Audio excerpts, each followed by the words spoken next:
चलो जाओ देखो क्या क्या पढ़ लिया मैं, देख लो। क्लास नंबर 44 पढ़ लिया क्या क्या। पर लास्ट वाली क्लास में पढ़ा कि जो सागर की खाड़ी से उठने वाला मानसून पढ़ लिया। अरब सागर की खाड़ी से उठने वाला मानसून भारत के अंदर हिमालय पर्वत से टकराकर किस किस क्षेत्र में वर्षा करता होगा, कहाँ कहाँ वर्षा करता होगा, पढ़ लिया सब तुमने इससे। आज क्या समझने वाले, जो दक्षिणी पश्चिमी मानसून हो ना, उसकी जो दूसरी शाखा थी, जो भारत के दक्षिणी भाग से, ये भारत का दक्षिणी भाग है, केरल तमिलनाडु वाला भाग है, इससे टकराने के बाद ना ये दूसरी शाखा में बढ़ जाता है, जिसे हम बंगाल की खाड़ी कहते हैं। और ये दक्षिणी पश्चिमी मानसून की जो दूसरी शाखा ना बंगाल की खाड़ी के ऊपर से वो गुजरती है और यहाँ से नमी चुरा लेती है और भारत के अंदर इससे भी वर्षा होती है। आज यही समझना। दूसरे नंबर पर समझना कि केवल भारत के अंदर जब मानसून आया, तो मानसून जब आया ना तो आता हुआ तो मानसून वर्षा करेगा ही, लेकिन जब मानसून वापस लौट रहा होगा तो लौटता हुआ मानसून भी भारत के अंदर वर्षा करेगा। इसलिए इसको मानसून का निवर्तन कहते हैं, निवर्तन, कि लौटता हुआ मानसून भी वर्षा करेगा। ठीक, क्योंकि भारत में अगर मानसून आया तो मानसून लौटने वाला भी होगा, तो जो लौटेगा, इसलिए मेरे पास जगह नहीं आई थी, इसलिए मैंने छोटा सा मैप बनाया। अब मुझे लगा बहुत अच्छा लग रहा होगा देखने में, है ना। इतना छोटा सा मैप देखने में, देखो कितना प्यारा सा लग रहा है मैप पे। ऐसा लग रहा है ना, ऐसा लग रहा है इसे मिटा दो, ये ही बना दो, है नहीं। एक लग रहा है मुझे, ऐसा लग रहा है ये बड़े धमाके के साथ छोटा धमाका कर दिया, सही करा। चलो, तो ये है क्या भला है, ये क्या है, बंगाल की खाड़ी से जो उठने वाला मानसून है ना, ये देखते हैं सबसे पहले कहाँ वर्षा करता होगा। तो पहले मैं आसान भाषा में समझाऊंगा, उसके बाद में लिखने का तरीका बताऊंगा, उसके बाद बताऊंगा कि उसमें से कौन सा सवाल बार बार पूछा जाता। समझ में आया बात, या यूपीएससी कैसा सवाल पूछ सकता, पीसीएस में तो छोटे छोटे सवाल पूछे जा सकते हैं, इसमें कोई दो राय नहीं है। नंबर फर्स्ट हेडिंग हमारी यही होगी, बंगाली खाड़ी से प्रभावित होने वाला मानसून या बंगाली खाड़ी से उठने वाला मानसून। समझ आई बात है। दक्षिणी पश्चिमी जो मानसून है उसकी एक शाखा, तो दक्षिण पश्चिमी मानसून की शाखा है। दूसरी शाखा, एक तो अरब सागर की खाड़ी से उठने वाला मानसून था, जो भारत पूरे उत्तर भारत के अंदर, पूरे भारतीय उपमहाद्वीप के अंदर अपना असर दिखाता, सबसे ज़्यादा प्रभावी वही मानसून लगता। लेकिन दूसरे नंबर पर जो मानसून था वो बंगाली खाड़ी से उठने वाला मानसून है। बंगाली खाड़ी से उठने वाला मानसून ना धीरे धीरे, जब बंगाली खाड़ी से उठने वाला मानसून धीरे धीरे आगे की ओर बढ़ता, ऐसा भारत के दक्षिणी भाग से टकराता, टकराने के बाद धीरे धीरे आगे की ओर बढ़ता और आगे की ओर बढ़ता। ये पता कब की बात हो, गर्मियों के दिनों की बात है, ये सब गर्मियों के दिनों की बात है। मैंने कहा गर्मियों के दिनों में क्या होगा, ये मानसून यहाँ से टकरागा और धीरे धीरे आगे की ओर बढ़ेगा और यहाँ ना, यहाँ बंगाली खाड़ी से बड़ी मात्रा में नमी चुरा लगा। नमी चुराने के बाद ना यहाँ ऊपर हिमालय पर्वत श्रृंखला दिखाई देगी और ये मानसून सबसे पहले इस भाग पर टकरागा, इस वाले भाग पर, जिसे हम शिलोंग का पठार कहते हैं। और शिलोंग के पठार के अंतर्गत ना एक पहाड़ी पड़ती है, बीच में जो पहाड़ी है ना उसका नाम है खासी की पहाड़ी। और खासी की पहाड़ी के पास दो स्थान है, चेरापूंजी और मानसीराम, दो जिले भी हैं। और पूरी दुनिया में सबसे ज़्यादा वर्षा यहीं होती है, लगभग 1100 सेंटीमीटर के आसपास वर्षा। यस, यानी जो पूरी दुनिया में सबसे ज़्यादा वर्षा वाला क्षेत्र है ना, मानसीराम, कभी चेरापूंजी भी हो जा, कभी चेरापूंजी हो जा, कभी मानसीराम, बदलते रहते हैं दोनों, पास पास ही है। तो 1100 सेंटीमीटर के आसपास वर्षा यहीं बंगाली खाड़ी से उठने वाले मानसून के कारण ही होती है सबसे पहले। तो बंगाली खाड़ी से जो उठने वाला मानसून है ना, सबसे पहले वो शिलोंग के पठार के अंतर्गत खासी पहाड़ी के अंदर भी चेरापूंजी और मानसीराम नामक स्थान पर 1100 सेंटीमीटर, लगभग पूरी दुनिया में सबसे अधिक वर्षा वाला स्थान बन जाता और सबसे ज़्यादा मात्रा में वर्षा करता, लगभग 1100 सेंटीमीटर के आसपास वर्षा। ठीक, उसके बाद ना ये मानसून असम के अंदर सुरमा घाटी में पहुंचता। यही मानसून जो शिलोंग के पठार से टकराता, यही असम के अंदर सुरमा घाटी में पहुंचता। और सुरमा घाटी के अंदर ना जो नमी हो, सुरमा घाटी के अंदर, तो सुरमा घाटी के अंदर क्या होगी, नमी की मात्रा इतनी नहीं पाई जाती, तो मानसून धीरे धीरे सुरमा घाटी में होते हुए आगे बढ़ जाता और ब्रह्मपुर नदी घाटी में पहुंचता। और ब्रह्मपुर नदी घाटी में पहुंचकर ना गर्मियों के दिनों में फिर वहाँ वर्षा करता, बरसात के मौसम में, जो वहाँ असम में बाढ़ का कारण बनता। समझ में आया बात, अभी समझा रहा हूँ, लिखोगे कैसे। उसके बाद इसे आगे पहुंचने की जगह नहीं मिल पाती, तो एक मानसून ना, इसी मानसून की बंगाली खाड़ी से उठने वाला मानसून है, इसकी एक दूसरी शाखा ना हुगली के पास, यहाँ हुगली पड़ता है समझ में, कलकत्ता के अंदर हुगली, बहुत बड़ा ब्रिज भी है वहाँ, मैं घूमने भी गया वहाँ। समझ में आया बात, ये कलकत्ता एक ही मतलब है। किसी जमाने में 1911 से पहले ना, 1912 से पहले भारत की राजधानी कलकत्ता हुआ करती थी। समझ में आया बात, 1912 के बाद इसे बदल दिया गया। समझ में आया, रुक जाओ, मैं अपना इंफ्रास्ट्रक्चर यहाँ रख दूँ। बात समझ में आई। तो जो बंगाली खाड़ी से उठने वाला मानसून है ना, उसकी एक शाखा हुगली के पास से टकराकर ना हिमालय पर्वत के दक्षिण में, हिमालय पर्वत नहीं आया, उसके दक्षिण के समानांतर चलती है और धीरे धीरे आगे बढ़ती है। और जैसे ही शाखा आगे की ओर बढ़ती है ना, तो इसके अंदर आर्द्रता की मात्रा लगातार कम होती जाती है। कलकत्ता के अंदर ना सबसे ज़्यादा वर्षा होती है। समझ में आया बात, या कलकत्ता के अंदर। फिर पटना, पीटी का मतलब पटना हो, प्री टेस्ट नहीं है, उसके अंदर कम वर्षा। उसके बाद यहाँ इलाहाबाद होगा, इलाहाबाद। उसके बाद कानपुर, कान कॉलोनी कानपुर, उसके बाद यहाँ दिल्ली, डीएल का मतलब दिल्ली, डीजे नहीं है दिल्ली, दिल्ली। तो धीरे धीरे ना जैसे जैसे आगे की ओर बढ़ते हैं तो ये मानसून कमजोर पड़ने लगता है। देखिएगा आप यहाँ 150 सेंटीमीटर के आसपास वर्षा, और जैसे जैसे यहाँ पहुँचते हैं ना तो वर्षा की मात्रा कमजोर होने लगती है। और ये बात आपको पता भी होनी चाहिए। तो यूपीएससी ऐसा सवाल पूछेगा, 4 शहरों का नाम दे देगा, 5 पूछेगा निम्नलिखित में सबसे ज्यादा वर्षा कहाँ होती है। तो वर्षा याद थोड़ा ही कर लोगे तुम, लेकिन अंदाजा तो लगा ही लोगे। कोलकाता में जब बंगाली खाड़ी तोड़ने वाला मानसून सबसे पहले पहुंचेगा तो वहाँ सबसे ज्यादा वर्षा करेगा। हम आगे बढ़ेंगे अपने दिमाग लेकर, तो पटना में फिर बिहार पड़ेगा, बिहार के बाद पटना, बिहार की राजधानी पटना, पटना के अंदर सबसे ज्यादा वर्षा होगी। पटना के बाद फिर यूपी के अंदर इलाहाबाद, इलाहाबाद में वर्षा होगी। फिर कानपुर में वर्षा होगी, कानपुर बिल्कुल गंगा नदी के किनारे बसा हुआ है ना, आया समझ में। उसके बाद कानपुर के बाद दिल्ली के अंदर वर्षा होगी, दिल्ली के सबसे कम वर्षा दिल्ली के अंदर ही होगी। उसके बाद सामने अरावली पर्वत आ जाएगा। ये जो मानसून होगा ना, बंगाली खाड़ी से उठने वाला मानसून, जो दक्षिण इसके इस भाग की तरफ चलेगा, जो हिमालय पर्वत के समानांतर चलेगी, जो मानसून ऐसे चलेगा वो अरावली पर्वत से टकराएगा। केवल अरावली पर्वत के ना इधर कौन सा भाग हो, पश्चिमी भाग हो पूर्वी भाग हो, अरावली पर्वत के यहाँ पश्चिमी भाग में वर्षा कर देगा, पूर्वी भाग में, और पश्चिमी भाग वैसे ही रह जाएगा। समझ आई बात, जिसके कारण यहाँ एक सूखाग्रस्त क्षेत्र दिखाई देगा। इसलिए मैं देखो वहाँ लिखा हुआ भी सूखाग्रस्त क्षेत्र। बात बताओ समझ में आएगी, कौन सा क्षेत्र, सूखाग्रस्त क्षेत्र। कोई प्रॉब्लम, ठीक। तो हम धीरे धीरे अब ये ना ये मानसून धीरे, तो पेपर में तुम्हें क्या करेगा, ऐसे सवाल दे देगा, तो ये पूछेगा निम्नलिखित से मैचिंग करना। तो तुम्हें खुद ही आइडिया लगाना होगा जिससे मैपिंग अच्छी होगी कि कानपुर कहाँ पड़ता होगा, कोलकाता कहाँ पड़ता होगा, पटना कहाँ पड़ता होगा, इलाहाबाद कहाँ पड़ता होगा, वो ऐसे निकाल देगा। बस इतनी बात याद रखना, बंगाली खाड़ी तो जो उठने वाला मानसून है ना, हिमालय पर्वत से टकराने के पश्चात जैसे जैसे पश्चिम की ओर बढ़ता है, इधर पश्चिम है ना, पश्चिम की ओर बढ़ता है तो उसके अंदर आर्द्रता की मात्रा लगातार कम होने लगती है, नमी की मात्रा कम होने लगती है, और जो मानसून है ना उसका प्रभाव धीरे धीरे कम होता दिखाई देता है। और ये अरावली पर्वत से टकराने के बाद ना इसके पश्चिमी भाग, इसके केवल पूर्वी भाग में वर्षा कर देता है और पश्चिमी भाग में नहीं, अपना प्रभाव नहीं दिखा पाता।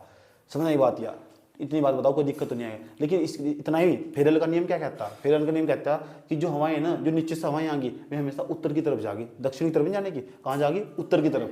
तो उत्तर की तरफ जाएगी, अब भी इसका प्रभाव इधर होगा, उत्तर की तरफ। यानी जो हिमालय है ना, हिमालय के दक्षिणी भाग पर घना घोर वर्षा होगी। हिमालय की बंगाली खाड़ी से उठने वाला मानसून हिमालय के दक्षिणी भाग पर ना घना घोर वर्षा करता है। यस, समझ रही बात। या लेकिन जिसके चलते नहीं बीच वाला भाग प्रायद्वीप है, भारत का पठार, वहाँ वर्षा नहीं हो पाती। समझ आई बात। बंगाली खाड़ी तो जो उठने वाला मानसून है, वो बंगाली खाड़ी से उठने वाला मानसून यहाँ कम वर्षा करता है। इसलिए जो क्षेत्र है ना, यूपी के आसपास का जो क्षेत्र, बुंदेलखंड वाला इलाका, वो पूरा सूखे में चला जाता है। और सूखा ही नहीं, फिर वहाँ बंजर जमीन और फिर वो क्षेत्र में नीचे चला जाएगा। इसलिए गरीबी भूखमरी सबसे ज़्यादा वहीं पाई जा, क्योंकि जलवायु भी अपना असर नहीं दिखा पाई। तो जहाँ सूखा पड़ जाएगा ना, वहाँ सब चीज़ कमजोर हो जाएगी, हर क्षेत्र में कमजोर होता चला जाएगा वो। इतनी बात बताओ, समझ में नहीं आई कोई दिक्कत। ये बंगाली खाड़ी से उठने वाला मानसून था। तो बंगाली खाड़ी से उठने वाला मानसून इसी तरह लिखना। अब लिखना किस तरह, कॉपी में, तो जो मैं तुम्हें समझाने जा रहा हूँ इस तरह लिखना, ध्यानपूर्वक देखना क्या समझाने जा रहा हूँ, ठीक। कॉपी में हेडिंग बनेगी सबसे पहले बंगाली खाड़ी से प्रभावित होने वाला मानसून, और उसके अंतर्गत अब ऐसे लिखोगे दक्षिणी पश्चिम मानसून की एक शाखा। ध्यान से सुन लेना, दक्षिणी पश्चिम मानसून की एक शाखा, तो एक शाखा तो अरब सागर की खाड़ी की तरफ जाती है, तथा दूसरी शाखा बंगाली खाड़ी की तरफ जाती है। दक्षिणी पश्चिमी मानसून की एक शाखा तो अरब की सागर की खाड़ी की तरफ जाती है, तथा दूसरी शाखा बंगाली खाड़ी की तरफ जाती है। यह जब यह शाखा आगे की ओर बढ़ती है तो यह बंगाली खाड़ी से नमी चुरा लेती है, और यह सबसे पहले शिलोंग के पठार पर पहुंचती है, और खासी पहाड़ियों पर चेरापूंजी और मानसीराम नामक स्थान पर लगभग 1100 सेंटीमीटर के आसपास वर्षा करती है, जो पूरे विश्व में सर्वाधिक वर्षा है। ऐसे लिख दोगे, कोई दिक्कत नहीं है। जो पूरे विश्व में सर्वाधिक वर्षा है। उसके पश्चात मानसून की एक शाखा असम की सुरमा घाटी में प्रवेश करते हुए ब्रह्मपुर घाटी में पहुंचती है, और ब्रह्मपुर नदी में बाढ़ का कारण भी बन जाती है। इतना लिखोगे।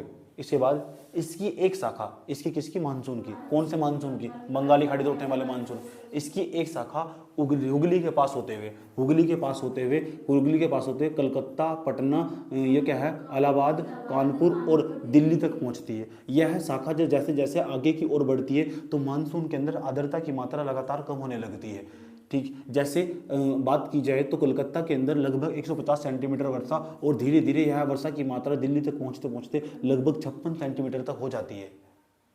देख दोगे इस तरह करके। दक्षिण बंगाली खाड़ी से उठने वाला मानसून हिमालय पर्वत के दक्षिणी भाग पर तो अपना असर दिखाता है फेरल के नियम के अनुसार। क्यों? फेरल के नियम के अनुसार, फेरल का नियम यहाँ भी लगेगा। फेरल के नियम के अनुसार बंगाली खाड़ी से उठने वाला मानसून हिमालय पर्वत के दक्षिणी भाग में तो अपना असर दिखा पाता है, लेकिन प्रायद्वीपीय भारत के पठार के अंतर्गत यह अपना असर नहीं दिखा पाता है। ठीक, इसलिए प्रायद्वीपीय पठार का अधिकांश भाग सूखा रह जाता है, सूखा रह जाता है। यह शाखा, यह मानसून की शाखा जब अरावली पर्वत के पास पहुंचती है तो उससे टकराकर केवल उसके पूर्वी भाग पर वर्षा कर देती है, पश्चिमी भाग में पर वह अपना असर नहीं दिखा पाती है। इसलिए पश्चिमी भाग में सूखाग्रस्त क्षेत्र पाया जाता है, सूखाग्रस्त क्षेत्र। इतनी बात बताओ, समझ में नहीं आई? कोई दिक्कत है? कौन सा क्षेत्र पाया जाएगा? कौन से भाग में? पश्चिमी भाग में। इसलिए जिसके चलते अरावली पर्वत के पश्चिमी भाग में एक मरुस्थल का निर्माण हो जाता है। बोलो।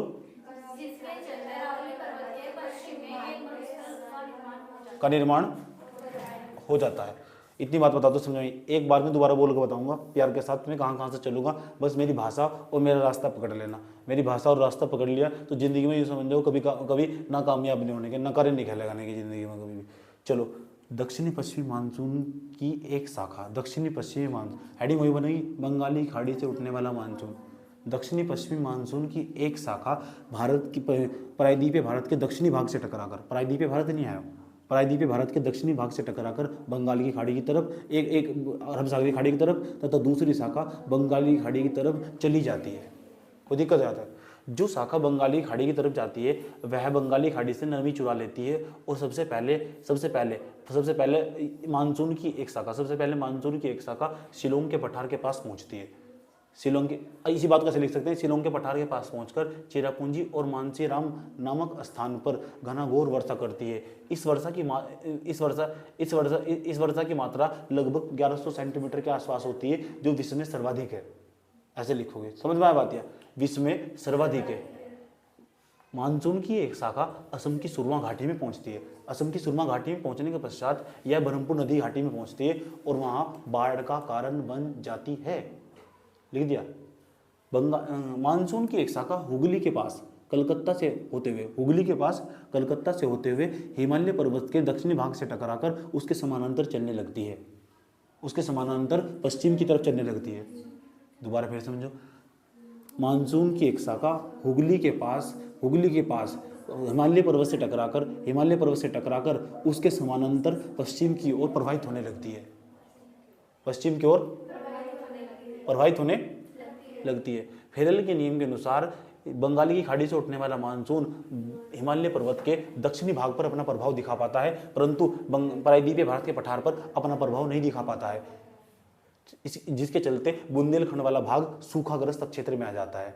समझ में आया बात? फिर उसके बाद लिखोगे दक्षिणी पश्चिमी मानसून की यह शाखा, ब्रैकेट में लिख दो, बंगाली खाड़ी से उठने वाला मानसून। दक्षिणी पश्चिमी मानसून की यह शाखा जैसे जैसे कलकत्ता से आगे की ओर बढ़ती है तो इसमें वर्षा की मात्रा कम होने लगती है। जैसे कलकत्ता के अंदर 150 सेंटीमीटर के लगभग 150 सेंटीमीटर के आसपास वर्षा पाई जाती है। यह जैसे ही मानसून दिल्ली के आसपास तक पहुंचा है तो 56 सेंटीमीटर के आसपास वर्षा पाई जाती है, जो छुटपुट वर्षा कहलाती है। छुटपुट वर्षा, चुलबुलिया नहीं, छुटपुट वर्षा। कोई दिक्कत नहीं यहाँ तक? यह मानसून जब अरावली पर्वत से टकराता है तो अरावली पर्वत से टकराने के पश्चात यह अरावली पर्वत के केवल पूर्वी भाग में वर्षा कर देता है, जिसके चलते अरावली पर्वत के पश्चिमी भाग सूखाग्रस्त क्षेत्र में आ जाता है और वहां एक मरुस्थल का निर्माण होता है। ये क्या है? बोलो, दिखाना। ये क्या है? ये तो किसी कुत्ते को समझा दो, समझ में आ जाएगा। भाषा इतनी आसान है क्या? ऐसा तो बंतु भी नहीं करती। बात समझ में आई? ठीक, चलो अब तुम्हारा डेमो लेते हैं, देखते हैं तुम क्या सीखे।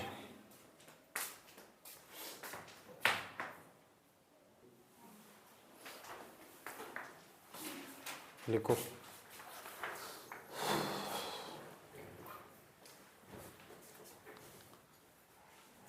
बंगाली खाड़ी से उठने वाले मानसून पर चर्चा कीजिए। 80 वर्ड। बंगाली खाड़ी से उठने वाले मानसून पर चर्चा कीजिए।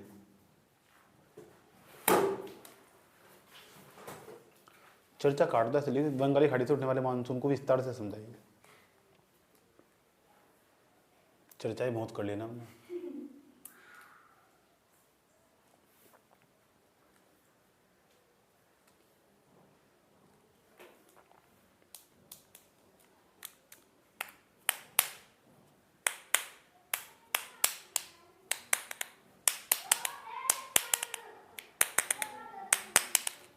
चले।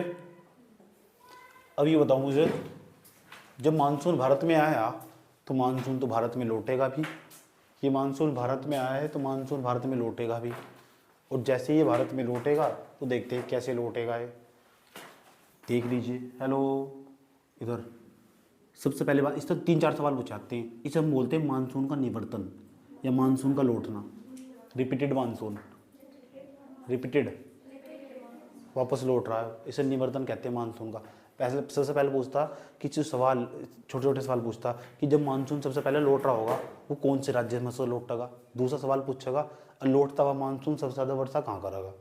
समझ में आई बात है। ये बंगाल, ये पश्चिम दक्षिणी पश्चिम मानसून नहीं कह रहा हूँ मैं, जो लौटता हुआ मानसून इधर बंगाली खाड़ी से उठने वाला मानसून ये लौटेगा। और जब ये लौटेगा तो कैसे कैसे वर्षा करेगा। अभी बताओ, ये अरावली पर्वत के पास यहाँ तक तो वर्षा कर देगा, यहाँ तक तो वर्षा कर देगा, ये वाला इस क्षेत्र में तो वर्षा करेगा, अभी वापस लौटेगा, ऐसा करेगा, ऐसा करके वापस लौटेगा। और जो मानसून है ना, पहले ये बताओ मुझे कि 21 जून को सूर्य की किरणें कर्क रेखा पर खड़ी पड़ती है। कर्क रेखा पर खड़ी पड़ती है 21 जून यानी कर्क रेखा 21 जून को कर्क रेखा पर खड़ी पड़ती है। 21 जून के बाद ना सूर्य दक्षिणायन होना स्टार्ट हो जाएगा। यस, जून, जुलाई, अगस्त, सितंबर दक्षिणायन होना स्टार्ट हो जाएगा। जब सूर्य दक्षिणायन होना स्टार्ट हो जाएगा तो सूर्य कहाँ चला जाएगा, दक्षिण में। लगभग 23 सितंबर को ना, 22 सितंबर 23 सितंबर के आसपास सूर्य की किरणें जियो विषुवत रेखा पकड़ी पड़ती है। तो विषुवत जो ITC-Z है ना वो भी फिर नीचे चला जाएगा। जब ITC-Z नीचे चला जाएगा ना, ऐसे ऐसे ITC-Z भी नीचे चला जाएगा। ITC-Z नीचे चला जाएगा 1 सितंबर के आसपास, लगभग 1 सितंबर को ये समझ जाओ 1 सितंबर को ITC-Z इसके पार चला जा, नीचे चला जा ITC-Z। तो ITC-Z नीचे चला जाएगा तो जो मानसून है वो तो फिर नीचे लौटेगा धीरे धीरे। क्योंकि मैंने कहा था जहाँ जहाँ गर्म जलवायु होगी, गर्म क्षेत्र होगा, वहीं का तो पानी वाष्प बनकर ऊपर उड़ेगा, समझ, वहीं तो निम्न दाब का क्षेत्र विकसित होगा। तो मानसून ना ऐसे लौटना स्टार्ट कर देगा लगभग 1 सितंबर को ना। जो मानसून होगा जो राजस्थान के अंदर, राजस्थान के पूर्वी भाग, जो राजस्थान का पूर्वी भाग, राजस्थान के अरावली पर्वत के पूर्वी भाग तक ये ना 1 सितंबर के बाद लौटना स्टार्ट कर देगा। तो जो मानसून है ना वो सबसे पहले राजस्थान से लौटता 1 सितंबर तक। अगर आप 1 सितंबर नहीं कह सकते तो सितंबर के पहले सप्ताह तक कह सकते हो। समझ में आई बात है। ये सबसे बढ़िया आप ऐसे बोल लो कि अरावली जो लौटता हुआ मानसून है, तो लौटता हुआ जो मानसून होगा ना वो 1 सितंबर से लगभग 15 अक्टूबर तक पूरी तरह लौट जाता है मानसून। समझ एक बात है। तो लौटता हुआ मानसून 1 सितंबर से लेकर लगभग 15 अक्टूबर तक वर्षा करता है। सितंबर के बाद अक्टूबर नहीं आता, तो सितंबर से लेकर अक्टूबर तक लौटता हुआ मानसून वर्षा करता है। लौटता हुआ मानसून वर्षा करता है सितंबर से लेकर कहाँ तक, अक्टूबर तक। इतनी बात बताओ, समझ में नहीं आई, कोई दिक्कत है। सितंबर से लेकर कहाँ तक, अक्टूबर तक। तो जो हेडिंग यही बनेगी मानसून का निवर्तन, ये हेडिंग बनेगी मानसून का निवर्तन। उसके अंदर लिखेंगे हम, ये लिखेंगे कि सूर्य की किरणें 21 जून को कर्क रेखा पर खड़ी पड़ती है। कर्क रेखा भारत के 8 राज्यों से गुजरती है। सूर्य की किरणें कर्क रेखा पर 21 जून को खड़ी पड़ती है। उसके बाद ITC-Z 21 जून के बाद धीरे धीरे ITC-Z नीचे की ओर खिसकने लगता है, जिससे सूर्य भी दक्षिणायन होने लगता है। नीचे की ओर खिसकने लगता है जिससे सूर्य भी दक्षिणायन होने लगता है। जब बताओ सूर्य दक्षिणायन होगा ITC-Z भी तो नीचे खिसक रहा होगा। जब नीचे खिसक रहा होगा लगभग 1 सितंबर तक आते आते तो ITC-Z पूरा नीचे चले जाता है। समझ में आई बात है। तो 1 सितंबर के बाद में मानसून लौटना स्टार्ट करता। समझ में आई बात है। 1 सितंबर के बाद ना जो मानसून होगा, मानसून अरावली पर्वत के पूर्वी भाग से, राजस्थान के अंदर अरावली पर्वत के पूर्वी भाग से लौटना स्टार्ट कर देता 1 सितंबर तक। ऐसे नहीं कहोगे तो कह सकते हो आप सितंबर के पहले सप्ताह तक लौटना स्टार्ट कर देता। और लौटने के बाद में धीरे धीरे यह भारत के मध्य भाग 25 सितंबर तक यह भारत के मध्य भाग में पहुंच जाता और लगभग 15 अक्टूबर तक आते आते, कब तक, 15 अक्टूबर तक आते आते जो मानसून पूरी तरह लौट जाता। और जब लौटता हुआ मानसून है तो लौटता हुआ मानसून भारत के अंदर इस वाले भाग को वर्षा करता। ये वाला भाग दिखाई दे रहा है, इसे हम पूर्वी घाट पर्वत कहते हैं, पूर्वी घाट। तो पूर्वी घाट पर्वत पर लौटता हुआ मानसून पूर्वी घाट पर्वत पर अक्टूबर और नवंबर के महीने में वर्षा करता। यस, और अक्टूबर नवंबर के महीने में सर्दी आ जा, और सर्दी में यहाँ एक ही मानसून अपना सर नहीं दिखाता। ऊपर तो जो मानसून हुआ ना वो बंगाली खाड़ी तो नमी चुरा ले और वो कोरोमंडल तट पर वर्षा करना स्टार्ट कर दे। समझ बात है। तो जो हमारा ये पूर्वी घाट है ना, पूर्वी घाट पर जो वर्षा हो वह दो मानसून के कारण हो। नंबर एक तो लौटता हुआ मानसून वहाँ वर्षा करेगा, और दूसरे नंबर पर जो उत्तरी पूर्वी मानसून है ना वो यहाँ वर्षा करेगा। समझ में आई बात। या जो लौटता हुआ मानसून है ना वो कोरोमंडल तट पर इतना असर नहीं दिखा पाता जितना कि रायसीमा तट पर दिखा पाओ। आंध्र प्रदेश के अंदर रायसीमा तट हो ना उस पर अपना असर दिखा, रायसीमा तट और उत्कल तट, उड़ीसा का उत्कल तट, आंध्र प्रदेश का रायसीमा तट पर अपना प्रभाव दिखा पाता। समझ में आई बात। या तो तीसरे नंबर पर क्या हो, कोरोमंडल तट पर अपना प्रभाव नहीं दिखाता, लौटता हुआ मानसून है। इसलिए सर्दी आने के दौरान ऊपर तो लौटता हुआ मानसून भी, जो उत्तरी पूर्वी मानसून है ना, वो भी एक्टिव हो जा, और वो बंगाली खाड़ी से नमी चुराने के बाद यहाँ कोरोमंडल तट पर वर्षा करनी स्टार्ट कर दे। इतना ही नहीं, अक्टूबर तक आते आते पता क्या हो, यहाँ उष्ण कटिबंधीय चक्रवात भी विकसित हो जा, उष्ण कटिबंधीय चक्रवात विकसित हो जा। और जो चक्रवात की विशेषता यहाँ हो, ये महाद्वीप नहीं एक प्रकार का, इस महाद्वीप के पश्चिमी भाग, पूर्वी भाग, वहीं जो महाद्वीप के केवल पूर्वी भाग पर ही उष्ण कटिबंधीय चक्रवात विकसित हो।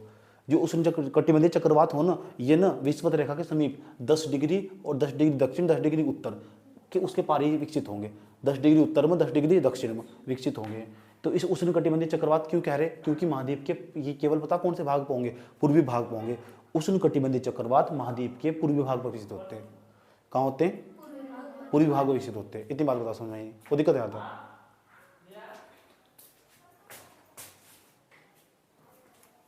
तो देख लो, यो ना अक्टूबर नवंबर के महीने में आते आते यहाँ ना उष्ण कटिबंधीय चक्रवात विकसित हो जा। उष्ण कटि चक्रवात की इसके बाद चक्रवात का चैप्टर पढ़ाऊंगा। उष्ण कटिबंधीय जो चक्रवात होते हैं उनकी यही विशेषता हो, वे हमेशा किसी भी महाद्वीप के पूर्वी भाग में विकसित हो। समझ में आया बात? या क्यों? क्योंकि महाद्वीप के जो पूर्वी भाग हो ना, महाद्वीप के जो पूर्वी भाग पर गर्म जलधारा का विकास हो और पश्चिमी भाग पर ठंडी जलधारा का विकास हो। और जहाँ ठंडा जल होगा ना, वो तो पानी वाष्प बनकर उड़ ही नहीं सकता। समझ में आया बात? या ठीक। तो इसलिए ना जो यहाँ चक्रवात पाए जा, ये जो चक्रवात हो, वे कौन से चक्रवात हो, वे उष्ण कटिबंधीय चक्रवात होते हैं। और उष्ण कटिबंधीय चक्रवात ना यहाँ तट से टकराते हैं, और टकराने के बाद ना इस क्षेत्र में लगभग वर्षा कर देते हैं। इस टाइम पे 15 अक्टूबर के आसपास यहाँ नवरात्रों का दिन हो, अक्टूबर नवंबर के दिन महीने में नवरात्रों का दिन हो, और यहाँ दुर्गा जो पूजा हो ना, उसके मंडप लगते हैं और नवरात्र चलते हैं, कीर्तन चलते हैं और टेंट उड़े जाते हैं, अकाली घटा छा जाती है। समझ में आया बात? है तो चक्रवात का असर लगभग 500 किलोमीटर के एरिया तक दिखाई दे। चक्रवात ऐसे चलना स्टार्ट कर दे, क्योंकि इधर तो पूर्वी जेठ धाराएं चलती है। अब तक आपने पश्चिमी जेठ धाराएं पढ़ी होगी, पूर्वी जेठ धारा भी चलती है। पूर्वी जो जेठ धाराएं हो ना, ऐसे पूरे साल भर चलती रहती है। तो जेठ धाराएं हैं, क्षोभ मंडल की सीमा के आसपास चलती है। और क्षोभ मंडल मैंने तुम्हें बताया था जब पढ़ा था विश्व भूगोल, कि क्षोभ मंडल कितने किलोमीटर की चाहिए। क्षोभ मंडल के आसपास चलती है, और क्षोभ मंडल के आसपास चलती है पूर्वी चक्रवात भी धीरे धीरे ऐसे खिसकने लगता और तट टकराता और इस क्षेत्र में बहुत भयंकर तरीके से वर्षा करता। लगभग इसका असर न दिल्ली के आसपास तक भी दिखाई दे कभी कभी। इतना खतरनाक हो चक्रवात, ये उष्ण कटिबंधीय चक्रवात। जैसे पिछले साल इन चक्रवात का नाम अलग अलग तरीके, हर साल अलग अलग हो। इन चक्रवात का नाम रखा जाता है। नाम रखने के लिए हमारे यहाँ अलग संस्था IMD उनका चक्रवात का नाम रखती है। समझ में आई बात? या मिलकर इनके नाम रखे थे, कभी इनका नाम, कभी ना यूँ कहते हम निवात, कभी अलग अलग नाम दे इनके नाम, क्या अम्फान देखो ऐसे ऐसे नाम। समझ में आई बात? है अलग अलग नाम देते हैं ना, बिल्कुल भी ठीक। निकेतन, पता नहीं कैसे कैसे नाम हर साल आते हैं चक्रवाती, इनका नाम हो। देखते निर्भर करे कितनी तबाही मचाने वाला। एक बार तो अंदाजा लगाया गया था कि यहाँ इधर भी चक्रवात टकराते हैं, इधर के चक्रवात कभी कभी चक्रवात, इस पर बहुत कम चक्रवात आते हैं। समझ में बात? ज़्यादातर चक्रवात यहीं टकराते हैं और मैंने पूरे भारत में अपना असर दिखाते हैं। अगले वाला चैप्टर चक्रवात का ही तमीज़ से समझाऊंगा, चक्रवात कैसे उत्पन्न हो। चक्रवात तो UPSC सवाल निकाल चुका, पूछ चुका चक्रवात के लेकर सवाल। इतनी बात बताओ, समझ में आई नहीं आई? कोई दिक्कत है क्या? और सवाल है लिखेंगे कैसे? समझ आई बात है? समझ तो लिया, लिखोगे कैसे? हेडिंग तो क्या बनेगी? मानसून का निवर्तन या लौटता हुआ मानसून का निवर्तन कह दो, लौटता हुआ मानसून कह दो। इसमें कैसे लिखोगे? हम जानते हैं, ऐसे लिखोगे, हम जानते हैं कि सूर्य की किरण, 1 मिनट, चलो आ जाओ ध्यान। तो सुनो, हम जानते हैं 21 जून को सूर्य की किरणें कर्क रेखा पर खड़ी पड़ती है। 21 जून के बाद सूर्य धीरे धीरे दक्षिणायन होने लगता है। सूर्य के दक्षिणायन होने के साथ साथ ITZ नीचे की ओर खिसकने लगता है। जब ITZ नीचे की ओर खिसकने लगता है 1 सितंबर के आसपास ITZ पूरे भारत के दक्षिणी भाग को पार कर जाता है। 1 सितंबर को ही बंगाली खाड़ी से उठने वाला मानसून धीरे धीरे अब लौटने लगता है। इसे ही मानसून का निवर्तन कहा जाता है। 1 सितंबर के आसपास मानसून लौटने लगता है। 1 सितंबर के आसपास मानसून राजस्थान राज्य में सबसे पहले लौटता है। यह राजस्थान में अपना असर नहीं दिखा पाता है। ध्यान से सुनते रहना चाहिए। क्या होगा? बोल। तो फिर ऐसा गर्दन देने लगा तो मैं कन्फ्यूज हो रहा हूँ। ठीक, चाहे मैंने गलत बोला फिर भी नहीं करते रह करो। हाँ सही। 1 सितंबर के आसपास है ना, 1 सितंबर के आसपास यह मानसून धीरे धीरे आगे की ओर बढ़ता है और लगभग 15 अक्टूबर तक यह पूरे भारत को पार कर चुका होता है। यह मानसून पूरी तरह लौट जाता है। लिख दोगे? कोई दिक्कत तो नहीं आता? लौटता हुआ मानसून भारत में अपना सबसे ज़्यादा प्रभाव पूर्वी घाट पर्वत पर दिखाता है। लौटता हुआ मानसून अपना सबसे ज़्यादा प्रभाव भारत के पूर्वी घाट पर्वत पर दिखाता है। ये पूर्वी घाट पर्वत नहीं है, ठीक। यह पूर्वी घाट पर्वत के कोरोमंडल तट को छोड़कर आंध्र प्रदेश और उड़ीसा के तट पर अपना प्रभाव दिखाता है। चाहे तुम उनका नाम नहीं पता, रायलसीमा तट बोलते, दूसरे बोलते हैं हम उत्कल तट बोलते हैं, तो रायलसीमा तट और उत्कल तट पर अपना प्रभाव दिखाता है। इसी के चलते अक्टूबर और नवंबर तक आते आते सर्दियां आने लगती है, शीत ऋतु आने लगती है। शीत ऋतु के दौरान ऊपर से उत्तरी पूर्वी मानसून भी प्रभावी हो जाता है। उत्तरी पूर्वी मानसून जैसे उत्तर की ओर से आता है तो वह बंगाली खाड़ी से नमी चुराकर तमिलनाडु के कोरोमंडल तट पर वर्षा करता है। इसलिए सर्दियां आते आते लगभग पूरे ही पूर्वी घाट पर्वत पर वर्षा होने लगती है। अब यहाँ जो वर्षा हो रही है वो किसके कारण हो रही है? लौटते हुए मानसून के कारण। समझ में बात? या इसी समय अक्टूबर के महीने में ही बंगाली खाड़ी में उष्णकटिबंधीय चक्रवात विकसित होने लगते हैं। उष्णकटिबंधीय चक्रवात पूर्वी जेट धाराओं के कारण आगे की ओर जाते हैं और यह पूर्वी घाट पर्वत से टकराते हैं और वहां पर वर्षा करते हैं। पूर्वी घाट पर्वत से टकराते हैं और वर्षा का कारण बनते हैं। इन्हें आगे की ओर कौन लेकर जाता है? पूर्वी जेट धारा है। पूर्वी जेट धाराएं, पूर्वी देवर धाराएं नहीं है, जेट धाराएं। देवर भूल जाओ, कोई दिक्कत नहीं है। ऐसे चल पड़ेगा चक्रवात हमारा, ऐसे चल पड़ेगा चक्रवात चल पड़ेगा और वर्षा कर देगा। इतनी बात बताओ, समझ में नहीं है? चक्रवात के बारे में और आगे की जानकारी हम कल देने वाले तुम। समझ में आया बात ये? ठीक। अभी तुम्हें इतना ही लिखना, अभी हम चाहे तो मैप बना सकते हो, इतनी छोटी क्लास होगी अभी।